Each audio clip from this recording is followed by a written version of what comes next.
其實我爸爸咧都而家走咗啦，都有呢個老人痴呆症，即係或者係將實踐，即係好多其實場面我同我太太都睇到都好感動，同埋真係好即係知道嗰個感覺啦。咁所以即係我覺得配呢一套戲，即係自己有咁嘅經歷，其實老人家亦都見到即係最後一家人其實真係好感動，同埋好貼地，所有嘢都即係華富村啊！即係我都係住喺即係華富村嘅即係附近嗰一區。咁我覺得其實港產片繼續加油，真係多謝，我都特登入嚟支持嘅，即係即係我今日係啊，咁我覺得拍得好感動，好貼地，咁好係香港人睇嘅電影。多謝。好都唔緊要喎。我做得好好啊！大家都即係我覺得係啊，大家演員做得好好，蝦頭啊，甚至乎鐘文啊，係雍姐姐啊，都唔講阿靜係嘛？即係靜做得好好啦，覺得鍾少係講其實唔使嘅，係演員真係做得好好，有心，係同埋即係個劇本係好到位。多謝。我想喺度呼籲下大家，因為生意難做啦，即係你睇而家今日年29咧，我哋要嚟到呢個半啲時間，我都仲有好多空位。咁我哋即係第一年我拍賀歲片，頭先即係好似呢位姐姐咁講，即係話我都以前都成日拍嗰啲殺人放火有煽情咁樣。咁今次能夠拍到賀歲片，我好開心。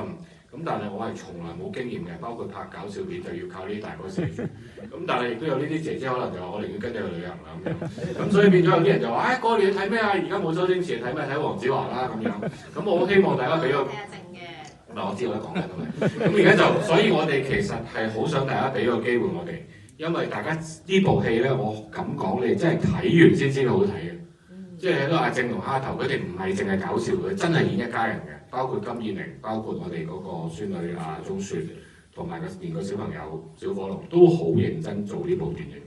我希望大家唔好嘥咗我哋呢個心血，介紹俾朋友睇。多謝大家。希望你哋真係聽下點解。唔係宣傳都好努力嘅我哋團隊，但係成日我哋都有個 budget 嘅限制啦，即係都有大嘅戲有細嘅戲啦，宣傳需要宣傳費啊嘛。咁你見我哋今日咁樣都年29，啲演員都，所以我係好感激演員。我哋走咗好多場，我哋唔知早兩係一日走咗20場，就嚟借票俾大家。我哋係唔理嗰場有幾多觀眾嘅，即係幾個嘅曾經有一場係，我哋都同大家見面。但係都好感激佢哋。目的就係希望係感謝大家。咁因為我哋真係宣傳嗰個資源就好有限。雖然我哋紅隧口都有一個好大嘅咁多部，大家見到可以睇。呢個已經係我哋最洗晒所有。但係好多戲都係靠個口碑嘅，據我所知。呢部戲同我之前嗰啲，唔係雖然之前嗰啲戲我都有自己投資，但係呢部戲我係借咗好多錢嚟投資拍呢部戲。因為呢部戲係我送俾我嫲嫲嘅禮物，因為我嫲嫲係疫情嘅時候嚟嘅，咁我一路都係同自己講，我一定要拍一部戲係送俾佢。所以最後咪見到嗰個咩翁子光導演之後，咪見到一幅相嘅，嗰就係我同我嫲嫲嘅相嚟嘅。咁佢真係我細個嘅時候，佢真係送一部攝影機俾我，跟住支持我拍電影。佢屋企真係有個衣車嘅，而佢細個嘅時候真係同我過馬路嘅時候，俾的士撞到個腳一路都有問題。咁呢個就係我同我嫲。冇中到個女仔，就嚟中，唔係我都揾緊佢留俾我啲錢喺邊度嗱，但係未見到暫時，但係其他嘢好多都係真實嘅，係。好啊，我講兩句咧，翁導演好預祝你票房大賣。呢套戲我自己好中意個劇本啦，估唔到啦，成個過程好感動啦，演員做得好好啦。蝦頭我冇諗過，頭先睇戲我冇諗過，原來你係咁 fit 咁靚嘅，最啱肥肥地嘅係，又唔老。同埋今日入嚟我係唔知道有呢個謝票，我哋唔知，之前買咗。